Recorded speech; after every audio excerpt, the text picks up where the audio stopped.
that's the basis of it. Or maybe it was a different project. There's so many things going on lately. It's Yeah, ridiculous. there's a lot of indie animation, especially for Glitch coming over here. Anyway, what did you say you thought the premise was? Oh, okay. So I thought the premise was, or at least what I read, I could be wrong about this, is it's about a family, like it's like a small time crime family trying to set up shop again after the world ended. So there was like I guess a nuclear war or something, and a bunch of people got turned into like undead or something. That's what I think the premise is, or what I read. I could be wrong. I was kind of hazy when I read it. Hmm. I All I could know, be wrong, and maybe something else entirely. all I know, what bits I've seen of this, it gives me Burton vibes with the art style. Oh yeah, the art style is beautiful. This is definitely feels like something you would be into because it has a kind of creepy feel. Just like Jesus telling us to go home in perfect English. Yes, that for those who don't know, there's a meme around Twitter going on about Jesus telling, well, basically they're saying, would you rather have $10 million or go back in time to see Jesus? And the whole thing was someone put, what if you go back in time and while he's giving one of his sermons, he just turns to you and says, go home in perfect English? And people are like, Yeah, like you. yeah, go ahead. I was gonna say he's speaking, I believe, in Arabic, and all of a sudden, perfect English. He's just like, "Go home," and everyone's giving their different takes on it, and it's just like, yeah, this is creepy as hell. It not only kind of shapes like strengthens your faith, but it also gives you an eldritch feel to it, which is kind of cool. Well, well, he is, so it's the whole thing about, I'm not going to go too much into it, but considering he is God himself, he is the Son of God, it would make sense that he would know that you're not supposed to be here. Yeah. Anyway. Oh! That design right there gives me Invader Zim feelings. Oh dear lord.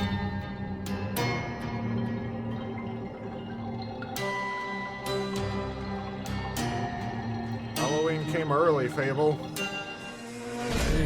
Dad? What do we do now? You stay by our side, kid. Now, follow my lead. Oh.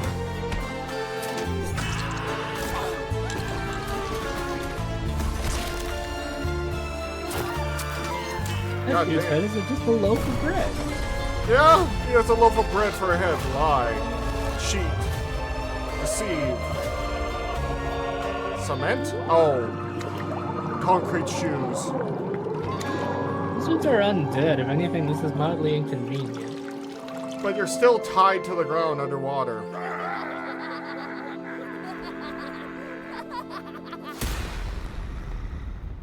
Ooh, very soon actually. Yeah. Part-time seagull. Oh, they got a Yeah, whole map so of the area. Of course, the center of ooh. the area is called Lost Paradise. I mean, Paradise Lost. Paradise. You don't know what I mean. Everyone uses that Yee, reference. I guess. But yeah, what did you think of that, Fable? I mean, it looks good. The dude with the loaf of bread is kind of funny looking. Oh, he's definitely funny looking. He feels like a character you would make. Yes, he is the best bread.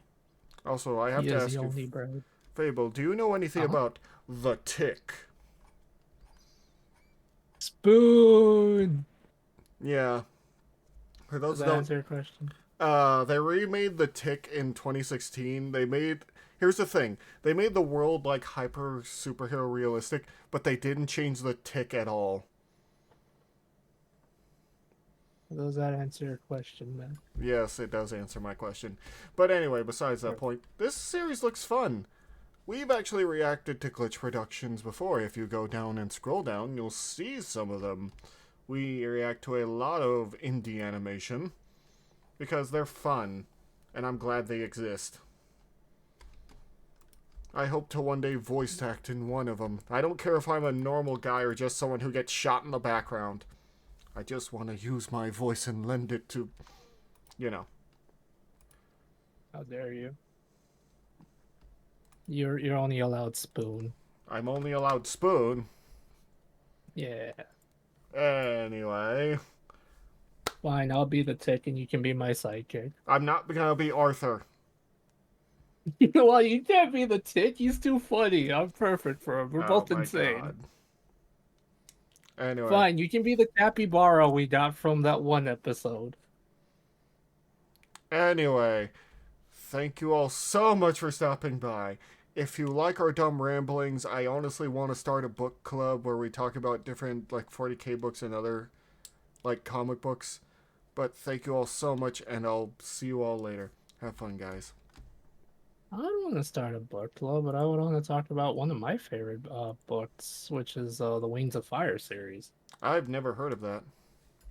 It's kind of like more for young adults. It's kind of basically um it's a story about a bunch of dragons. There's three series. Well, not series. It's three sets. The first five books follow of five dragons trying to fulfill a prophecy. The next set follows another set. It's kind of like that. Each five Mm-hmm. books follows a different set of characters. It's just all one continual story and set Mm-hmm. in the same world. It just takes place at different points in the story. Because like the ones in the five from the first book become background characters and kind of do their own thing for the other ones in the second thing. One of my favorite lines from series two actually is in I think the first book. It's where basically someone's explaining this evil dragon to someone. They're Mm-hmm. like the story says he killed like 1,000 dragons or something, and the guy literally the evil dragon it literally says to the main character, "Hey, I only killed two dragons, and one really had it coming. It's not helping your case, dude." So stupid. Oh, also one of my favorite characters is there. Her name is Peril. She's a giant nerd, and I can relate to her because she's awkward as hell, and I love her. Seriously, I need people to talk to about this series. It's so fun, man. Oh, dude, I Mm. love the Wings of Fire books. They're so dumb. I think you honestly, Fable. I think you would Yeah. love the series. I can't remember what it is called off the top of my head. Um, damn it! It's the one where we have Death and the who likes his pipe and cats and his motorcycle and his guitar. Discworld? Yeah, Discworld. I think you would love Discworld. Because here's the thing about Discworld, Fable. At the start, we get a guy who's raised by dwarves, and they're like his father, who's a dwarf, sending him off, and he's a normal human. He's like, "Son, you can't go trying to date that dwarf girl. She's only 35. It's not proper." Yeah, I And remember so, that. yeah, I told you a bit about this, and he says, "But father, she's so sweet, and her beard is so majestic." Yeah, I really want to read it. That sounds hilarious. Yeah, there's also one part where he says, "Here, son, your grandfather's codpiece." He's like, "Oh, what is it for?" He's like, "I'm not really sure, but he said that without this, I wouldn't be here today." Oh my gosh. And then he says, "Dad, what does that mean?" He says, "I don't know." My God, this quote sounds hilarious. Anyway, I'll see you all later. Have a wonderful day.